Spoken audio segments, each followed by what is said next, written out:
Okay, so welcome back to another Loud and Opinionated solo episode with your girl Kita, and we are continuing with, of course, the Testaments. We are now on episode 5, and this episode is called Ball. Okay, so we have here our girl Agnes, who's narrating the opening of this particular episode, and she is obviously battling shame of what may have happened to her in that dentist's office. You know what I'm saying? Like with that nasty ass dentist, you know, we talked about it last episode 4. But yeah, she's battling through experiencing shame of not knowing, but kind of knowing what this dentist may have done to her when she was under anesthesia. So that is the opening. She's getting ready for her ball, which is considered their prom, the Green Girls prom, right? So she's having some mixed emotions about the day and the forthcoming of what will be expected of her in her duties as she navigates into being a wife and womanhood. What I really find particularly sad about this whole scenario at the opening is that these young women and girls have been really trained to suppress what they're going through, what they're feeling, their emotions. It just doesn't matter in Gilead. You know, they're supposed to be robots, machines, if you will, that all this trauma can happen to, and they should be able to handle it and just move along in their day, in their life, with nobody being held accountable to what has happened to them. And that is some old bullshit, okay? Like, I can't even get into it, girls. I cannot, or guys, whoever's watching this with me, I can't even really wrap my mind around how these girls are treated. And I'm trying my best to understand that this is a damn show based off of a book, okay? I get it. But I am the type of person that I always put myself in these character scenarios and then put myself in their shoes to see in my reality how this would play out, right? But we know in my actual reality, this shit wouldn't be playing out. Not the way that it's playing out on this screen, I can tell you that.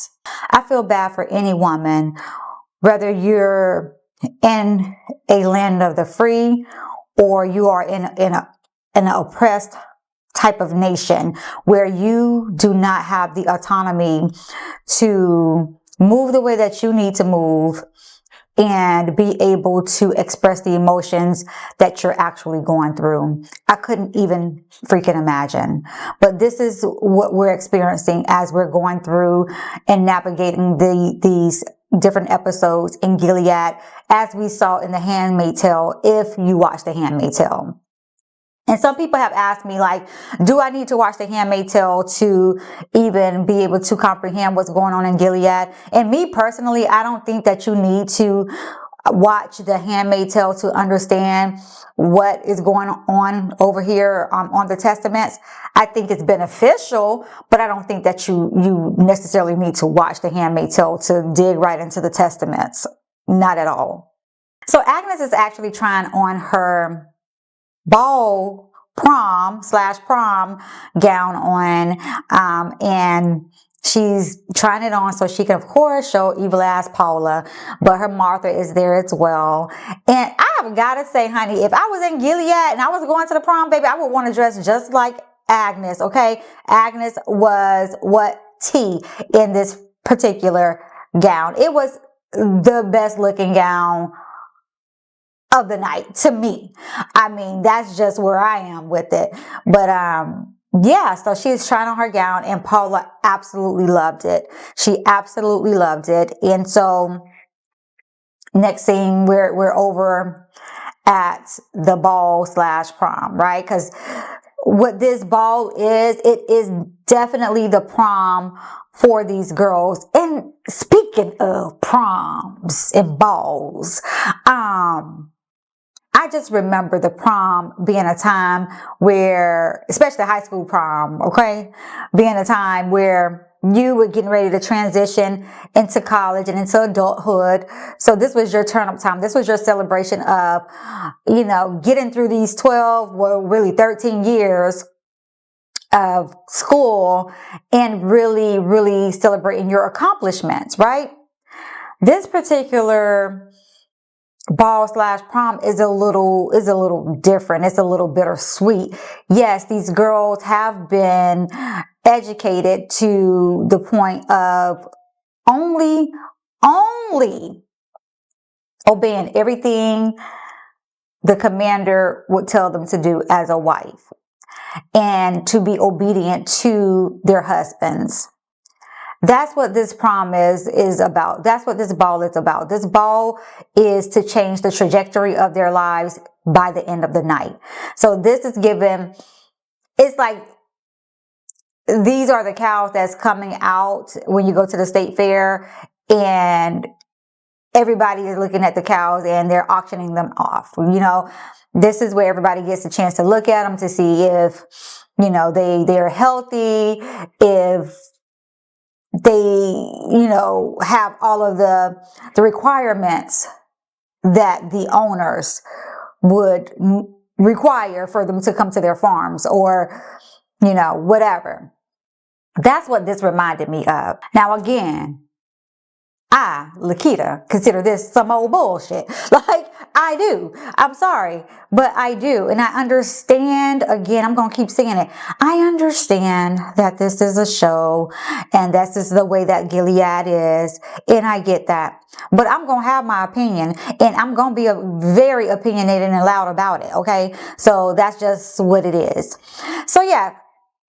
They get to the location where the ball slash prom is, and they have like this little dressing area where they're getting dressed, they're doing their makeup or what have you.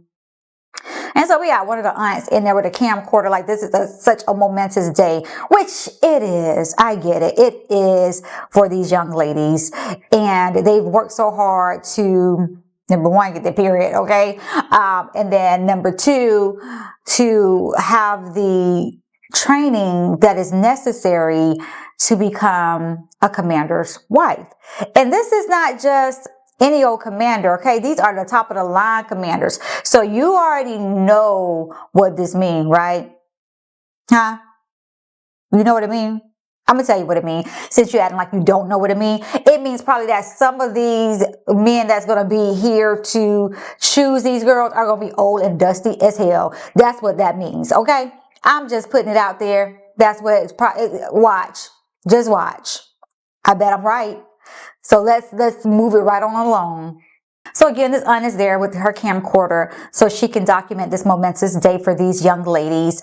And so, of course, Agnes and Becca has this encounter that's kind of like standoffish and very cold, I would say. Agnes towards Becca, because of course Becca don't know that her daddy is a molesting ass prick, but Agnes do. And of course Agnes don't want to reveal to Becca about her what her dad did to her, because again, Agnes is also, you got to keep in mind, she's also feeling shame of what has happened as well. So you have to always bear that in mind.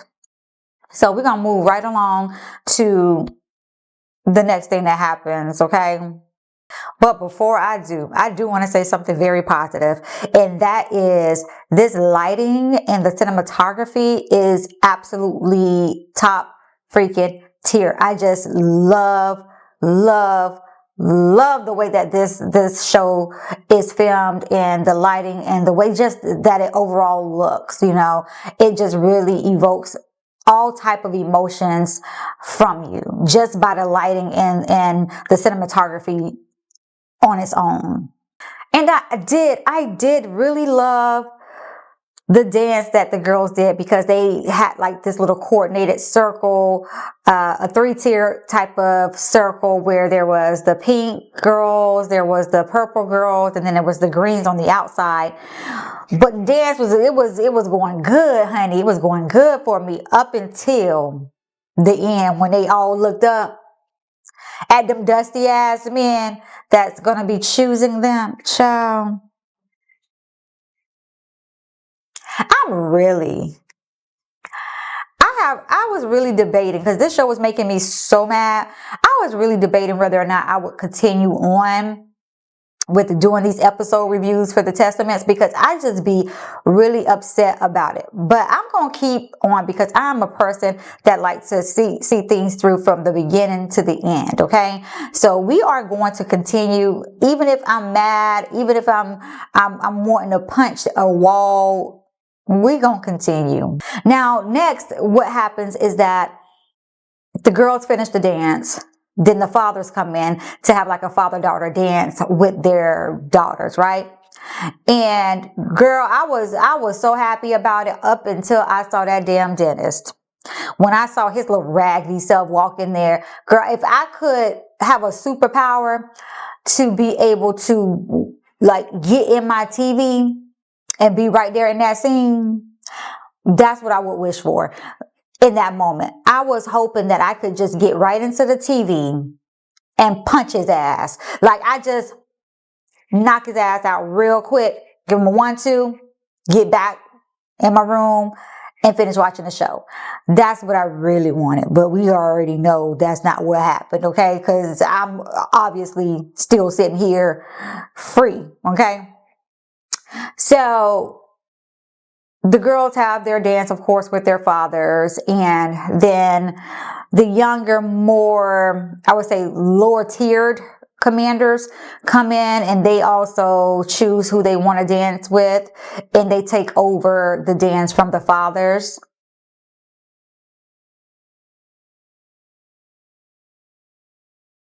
It's just, again, I just feel so incredibly bad for these women and these young girls in Gilead. You know, at that age that they're portraying these girls to be, which is like around 16, 17 years old, to be a green girl. You know, that's right around the time when you're getting your cycle or whatever. But I just remember me being that age, not knowing that, hey, if somebody touch me, all I got to do is make a phone call or yell, and this gonna be handled like immediately. But these girls can't even voice their concern, their disgust, their need to reinforce that there's boundaries to them, you know? They can't even articulate that or express that in this world of Gilead, or it means punishment to them for not allowing somebody to just take advantage of them in the worst way possible. Now, this is what I have to say about Garth. Kudos to Garth for coming to Daisy's aid. And he's, after the commander left or whatever, he's telling Daisy he needs her to still try and get, more information and get close to Agnes, right? One thing that I'm feeling about Garth is that I don't have too much of a feeling about him. And I remember having that type of feeling about June's baby daddy and Handmaid's Tale, Nick. So now I'm watching too many people now. Now I'm watching Shunammite, I'm watching Becca, and baby, now I'm watching Garth, because I'm just like, what he up to? Because you know how Nick turned out. And if you don't know and you haven't watched The Handmaid's Tale, go watch The Handmaid's Tale and you'll see how Nick turned out, okay? Because I'm not even going to go into that right now. We're going to stay specifically and strictly on these testaments. Okay, so back to this ball/prom. So I know I told y'all there was a bunch of old behind men came in there to dance with these girls. These are going, this is the cream of the crop right here. Okay. This is who it is to dance, these old men to dance with these babies, because this is what these girls are to them. These are babies to these men. I can't even believe this is child, whatever. But I just want you to remember that in Gilead, this particular pool of men are like very high ranking commanders. So this is why these girls don't need to have a handmaid, because these girls are in a higher tier, a higher class. To have a handmaid means that you are on a lower scale. Let me pause real quick and let y'all know I am in Florida, and if you hear thundering and lightning, it is because it is storming here, and it just happens in these months out of nowhere. And so here we are. So if you hear lightning and thundering in this audio, it's happening outside. It's going down. Okay? So yeah, when you have a handmaid, you're considered to be a lower tiered type of commander. These high ranking commanders do not have handmaids. Their wives bear their kids and raise their kids, just as in any type of family. So yeah. So Agnes was dancing with, I would say, one of the high ranking commanders. And I would say one of the better looking ones than what I saw on that damn floor and what came through that door. But Garth came up and he interrupted the dance because this commander was being called away on some very important duties. And so he left Garth to dance with Agnes, and baby, she was loving that. Okay, perked right on up, perked right on up, honey. But one thing about this Testament show, it don't let your little happiness last for too long, because you see that happen and you kind of get excited for our girl Agnes. At least she can have at least one moment of happiness based off of dancing with Garth. And then we look across the room at poor little Becca, okay, with this old ass man over here getting her drunk. Talking about let him get her something to drink, and then pour, not even a taste of alcohol. He might as well pour the whole damn bottle in there, okay? Getting this girl drunk. A lot of these commanders was in there getting these girls drunk. Because, and I can see why, because you got to be drunk to deal and to be able to stomach that. But it was dead ass wrong what they was doing, dead ass wrong. And Aunt Lydia saw it, and Aunt Lydia confronted the commander who's like the top dog, and said, "Hey, she has raised these girls up to obey their commanders. So yes, these girls are drinking whatever these commanders is giving them, because that's all they've been trained to not say no to them." Child, this is what I be trying to tell y'all. This is why I be trying to tell y'all I be so mad, because it's just really hard for me to take me out of it in this modern world that we live in today, and try and put my mind into Gilead and what these girls are going through. Because I would have knocked that damn cup out that man's hand, like, you better get the hell up away from your old ass, dusty ass, you know. That's probably what I would have said. I would have said that. I know that I would have said it. I just feel it in my spirit that I would have said it. I would have been like a daisy, and I probably would have, been dealt with if I was in Gilead. But thankfully, I'm in the United States of America. So, yeah. And we have not yet reached that. So, that's all I got to say. Now, one thing I do want to address is Miss Shunammite. Y'all know in previous videos, if you watch the previous videos, I've been watching Shunammite. Like, I was like, me and Shunammite just wouldn't mix. But I'm coming, like, Shunammite is really redeeming herself with me. I'm coming to actually like Shunammite, because Shunammite is about her girls, okay? Shunammite always looking and always can see what's going on, and she saw that Becca was compromised with being drunk because of that old ass man. So she quickly quickly got to Becca and got her to Daisy, who was standing by the bathroom, and asked Daisy to assist Becca as she was going through this drunken state. So Shunammite is really, really looking. I mean, you always gonna need a friend like Shunammite in your corner. Somebody that's always gonna be looking out for you. Shunammite is the type of person that will, you're gonna either love or hate her, right? She's very opinionated. She's very bold and can be loud at times. Very sarcastic. And see, this is probably why Shunammite would have gotten along, or maybe we would have. But yeah, Shunammite is really redeeming herself with me, and I found that to be very touching. That she honestly risked getting in trouble to help Becca get to Daisy. And you know, Daisy, when Shunammite brought Becca to Daisy, she was like, she's unwell.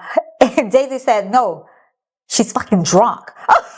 So she got her into the bathroom. She kind of like made her drink water and was like just really talking to her. Again, Daisy was just letting her vent.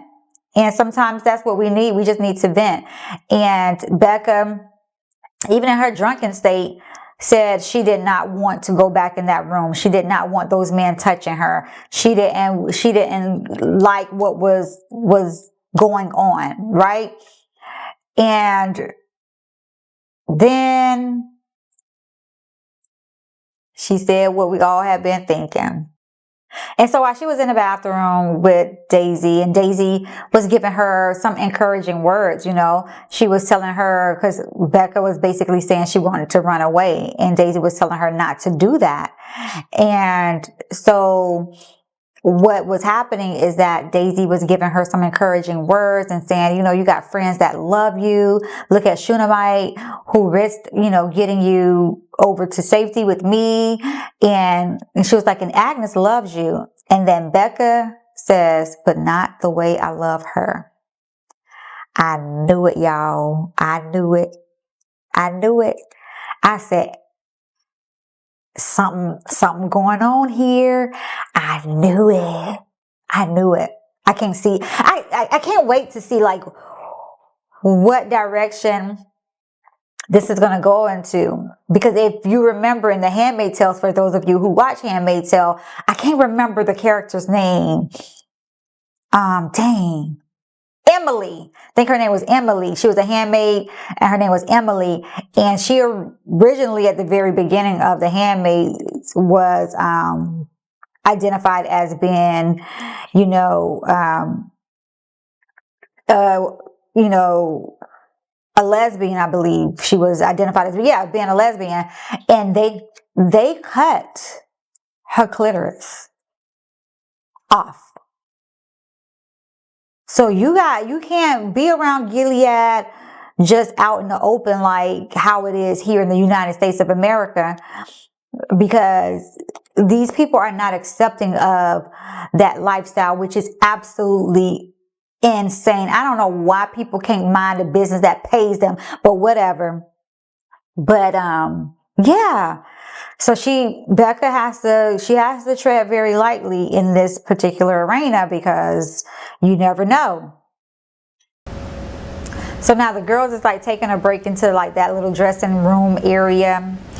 And that one little girl I really can't stand, Jehoshaphat.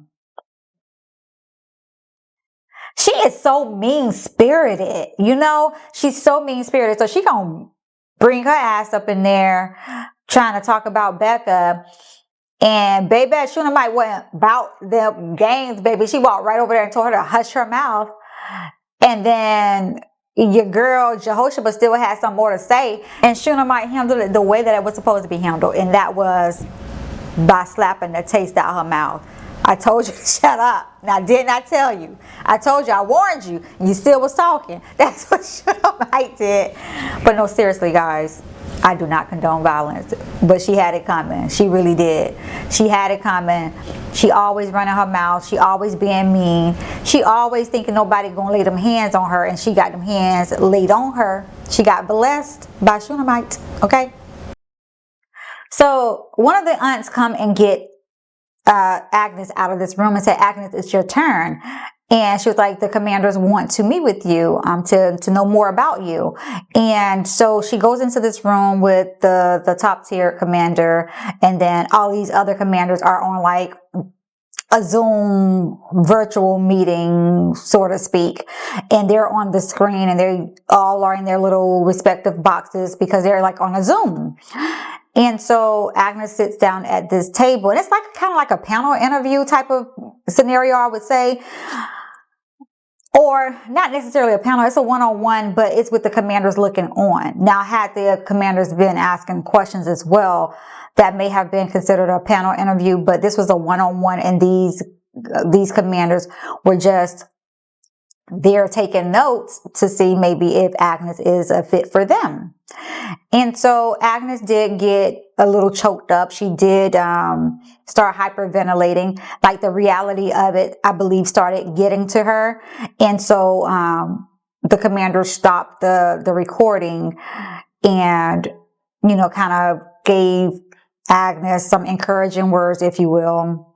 And they proceeded, and Agnes got through the interview, and then she left and returned back to the room with the girls. So when Agnes walks back into the ballroom, she approaches Becca, and she kind of gives Becca some encouragement and let her know that she heard what, basically that she was having a hard time or had a situation that night, and just wanted to give her some encouraging words. And so Becca kind of alluded to, like, she doesn't know if she would be chosen now because of what happened and all of that stuff. And she was like, at the end of the day, I could just run away. And so Agnes was like, I would run away with you. And see, Agnes planned. This is the problem. Agnes planned that she would run away. Becca for real. She for real. Like, Becca is like, no, bitch, I will run away. I'm going to run away. Like, this is not a game, okay? I really do not want to be nobody's wife or these men touching me. So yeah, I'm just really curious to see how this character that Becca, this Becca character, how she's going to be navigating Gilead, going forward, because she is very adamant and she's very vocal, and you can see it in her expressions, her demeanor, her energy when it comes down to being a wife, having commanders touch her. Like, she is very much so repulsed by it all.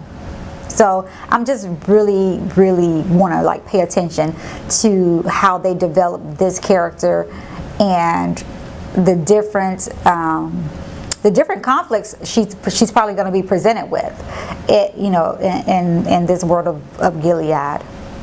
Now, here's the thing. Aunt Lydia always trying to wonder why people don't like her. I'm going to tell you why people don't like you, Aunt Lydia. It's because you're a biatch, okay? That's why people don't like you. Because you sit here and you take no accountability. You do not hold these people and hold a fire under these no good ass men who's always doing diabolical things to these women. And you actually condone it. And I don't have no respect for you, Aunt Lydia. I was trying to get on your page, but then you want to come and you want to blame Aunt Vidala for these men getting these women or these girls drunk. Just like you couldn't do nothing, Aunt Lydia. See, I'm talking to the camera like she looking at me. I done got mad. But y'all, just like Aunt Lydia could not do anything about these men getting these girls drunk. She just had to go to the top tier commander and say, hey, he's getting my girls drunk. And the guy said, I'll speak to them. Just like she couldn't do anything about it. What was she expecting Aunt Vidala to do? I just really, riddle me that, guys. Riddle me. What was Aunt Vidala supposed to do about these men getting these girls drunk? Like, that really pissed me off. And that's why I'm just like, see, Aunt Lydia better be careful, because Big Dog already done came to Aunt Vidala, and he's trying to get her to get prepared to step into Lydia's shoes, to her position. So Lydia, you better calm down. You better, you know, get it together. Did I tell y'all how much I can't stand Jehoshaphat? I guess that slap Shunammite did to her did not faze her, baby. She come right in and approach one of them girls and tell them not to get their hopes up, because it was made very clear that the commander wanted her. Baby, you know what I hope for you, Jehoshaphat? I hope that you get the oldest, stinkiest old ass man of the group, okay? I hope you get one that don't wash his ass or nothing. I hope that's the one you get. How about that? Okay? But I think what really upset me about this episode, and what I really took away from this episode from the beginning to the end, is that the pressures of women, and how women have to suppress their emotions. We have to hide who we are, and we get blamed for everything. Even if it's not our fault, we are the blame and the reason that something doesn't work out, or that it does work out, even if it's bad results from whatever worked out. You know, we always get blamed. And so that brings me back to Vidala coming into that little dressing room area and scolding these girls, saying that, you know, a lot of them were a disappointment because of their behavior. Behavior meaning these old ass men who got them drunk, and they may have been acting out of character because they were freaking drunk. This is just like society, to blame the women for everything. Mothers get blamed for, you know, kids when they act out, when the father doesn't get blamed for it, but the mom does. You know what I'm saying? Like, women just always have to take the brunt of the trauma and the blows that the world has. It's really for everyone, but they direct it towards women. And I just find that to be very hurtful as a woman, because I know what women go through. There's been a lot of things that may have been forced upon me, and I've been blamed for many things just because I'm a woman. You know what I'm saying? And we see it every single day, and it's just how they have it written into this show is really, really disheartening. And it's really sad. But girl, I know y'all heard that bell ringing, right? I know y'all heard somebody ringing that bell. Let me tell you something. Baby, that bell was ringing. It was like, wait, why would somebody be ringing the bell? Baby, whose cycle done came on? Holders.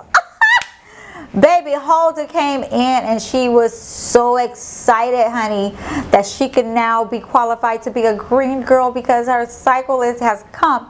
And she went to Shunammite and she said it worked. But truth of the matter is this, guys. I'm quite sure that concoction didn't work. Don't be a fool, okay? I don't think that concoction worked. What I honestly think happened is just like with any girl, young girl, it probably was just that time for her period to actually come, and it came, okay? But I tell you what, the Shunammite was low-key heated, baby. She was the last one to come over there and congratulate her. Shunammite was heated, okay? Because now she's just a little singular purple girl now, because now even little Huldah has come with her period, okay? So that brings like their event that night to an end. And so it cuts to Garth driving Agnes and Commander Mackenzie home. And it's revealed during that ride home that Garth is being put up for promotion to be a commander. And so Agnes is freaking excited about it. So she's ending the show, or this particular episode, narrating, saying hopefully with him becoming a commander, he could be a choice for her, because we know that's what she would really want, right? So yes, that brings us to the end of episode 5, which is the ball episode. And yeah, I think this was one of the better episodes for me, as far as like, all of them are good, but I'm just looking at up to from the beginning to this point. This point to me had like a really clear message about, number one, how in this particular world, men they just don't have boundaries. They don't have any couth. Let's just say that. They're very, very sadistic to me. All of them are just really sadistic, but it's more so to me in this episode. Like I said, my biggest takeaway was how women have to suppress who they are, their emotions, what they're feeling, how they're feeling, to even be able to survive in such an insane world. And that is what, from day to day, honestly, that's what it feels like to be a woman. That's what it feels like really to be, especially a black woman. We have to suppress how we're feeling, and all of the times, no, we're not going to suppress it. You hear us all the time being very vocal, very, very outspoken, and very opinionated. And it's because for over the years, the trauma of our parents, of our grandparents, they had to suppress their emotions, their voice, just to survive in this world. And that is no longer acceptable. And it is no longer going to be tolerated. And with that being said, I'm just really curious to see how they're going to move this story forward. In that aspect, if there's going to be an uprising, because I haven't read the books, by the way. I haven't read the books. I'm like literally coming into these shows cold, so I haven't read the books. So those of you who have read the books, please do not ruin it for me. But I'm hoping that I see some type of uprising of these girls coming together and standing up for themselves and trying to make a change within Gilead, or escaping and finding out what life is really about. So yes, that is it. So if you haven't done so already, please like, comment, and subscribe to the channel, and make sure you hit that bell notification so you are made aware every time that me or Poe or us collectively release a video. And so, with that being said, this was one loud and opinionated rant about the Testaments episode 5. And keep watching and keep popping your popcorn, and we'll be back with another review soon. All right, bye.